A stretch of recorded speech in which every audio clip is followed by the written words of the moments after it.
Wisconsin.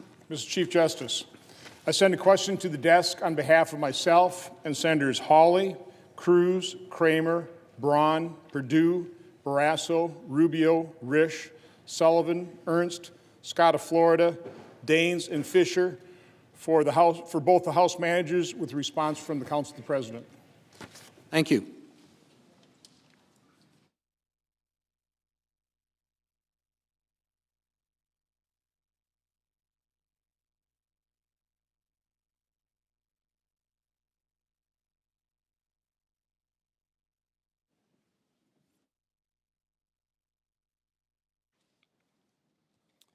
The question from Senator Johnson and the other senators for both parties.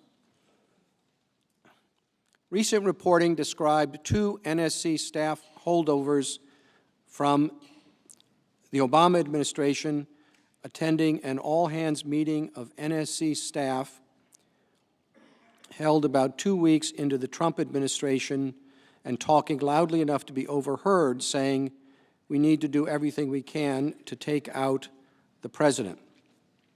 On July 26, 2019, the House Intelligence Committee hired one of those individuals, Sean Misko. The report further describes relationships between Misko, Lieutenant Colonel Vindman, and an individual alleged as the whistleblower. Why did your committee hire Sean Misko the day after the phone call between President Trump and Zelensky, and what role has he played throughout your committee's investigation? The House will begin.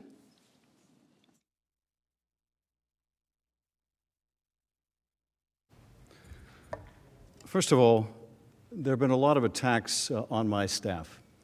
And as I said when this issue came up earlier, I'm appalled at some of the smearing of the professional people that work for the Intelligence Committee. Now this question refers to allegations in a newspaper article which are circulating smears on my staff and asked me to respond to those smears.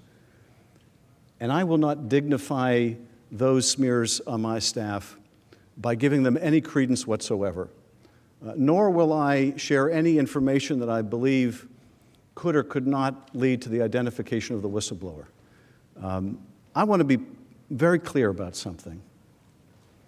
Members of this body used to care about the protection of whistleblower identities. They didn't used to gratuitously attack members of committee staff, but now they do. Now they do. Now they'll take an unsubstantiated press article and use it to smear my staff. I think that's disgraceful. I think it's disgraceful. You know, whistleblowers are a unique and vital resource for the intelligence community. And why? Because unlike other whistleblowers who can go public with their information, whistleblowers in the intelligence community cannot, because it deals with classified information. They must come to a committee. They must talk to the staff of that committee or to the Inspector General. That is what they're supposed to do.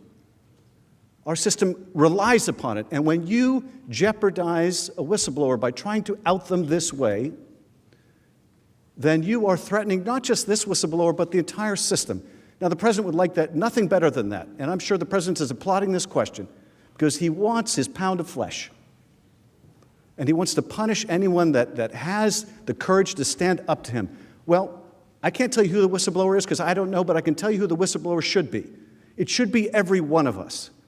Every one of us should be willing to blow the whistle on presidential misconduct.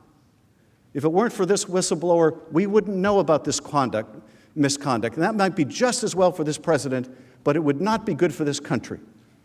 And I worry that future people that see wrongdoing are going to watch how this person has been treated, the threats against this person's life, and they're going to say, why stick my neck out? Is my name going to be dragged through the mud?